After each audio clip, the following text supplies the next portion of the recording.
Esse rei que foi comido de bicho era um homem perverso. Ele sempre esteve envolvido em intrigas familiares e num jogo obscuro pelo poder.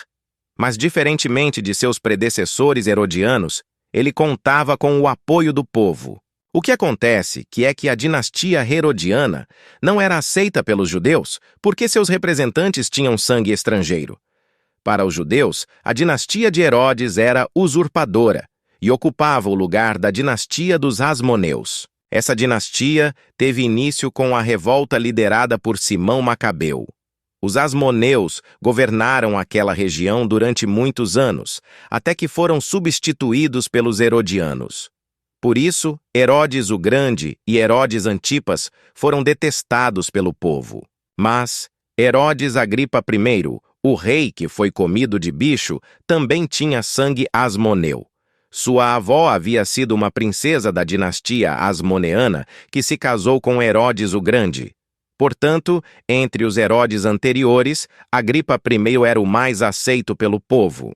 Contando com o apoio dos principais judeus e querendo mostrar comprometimento com a religião judaica, Agripa I empreendeu uma dura perseguição contra a igreja primitiva. Ele agiu de forma sanguinária e estava disposto a acabar com o cristianismo em seu território. Foi ele quem ordenou que o apóstolo Tiago, filho de Zebedeu, fosse morto.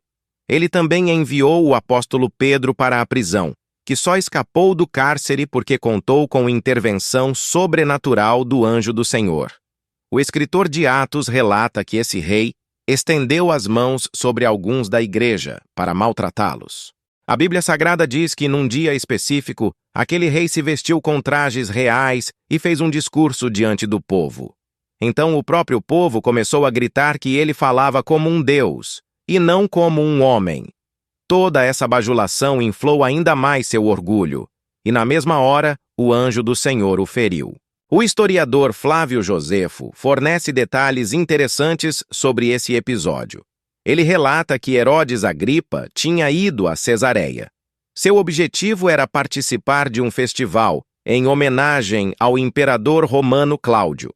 Esse festival consistia numa série de jogos que eram realizados a cada 5 anos, na data do aniversário do imperador.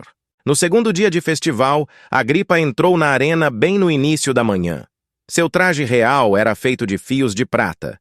Quando os raios de sol repousaram sobre sua roupa, ele ficou todo iluminado, refletindo a luz do sol. Foi nesse momento que o povo começou a se dirigir a ele como a um deus. O rei orgulhoso não repreendeu seus bajuladores e nem rejeitou aqueles louvores ímpios. Então, o anjo do Senhor o feriu. Pode-se concluir que a causa primária da doença fatal de Herodes foi o castigo divino. Ele foi comido de bicho, tendo um fim terrivelmente doloroso e desprezível. Além disso, o foco principal do texto bíblico não é explicar a doença de Herodes, mas apontar para a soberania de Deus. O rei perseguidor da igreja e que foi aclamado como um deus estava morto, enquanto o evangelho continuava avançando. Vimos que o pecado do rei que foi comido de bicho não foi a falta de dizer aleluia ou glória a Deus num culto. Tem muita gente que glorifica em alto e bom som, mas cai no mesmo pecado de Herodes.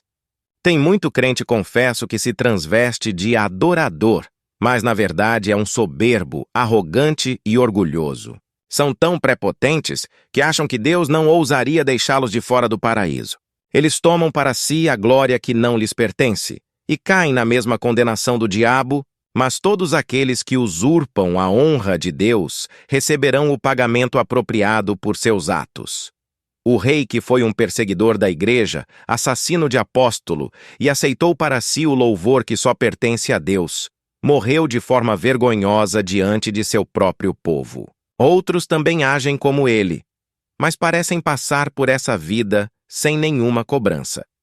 Eles não morrem comidos de bichos como Herodes morreu. No entanto, haverá o dia em que eles também receberão o pagamento justo por seu pecado. Essa retribuição ocorrerá num lugar onde o seu verme não morre e o fogo não se apaga.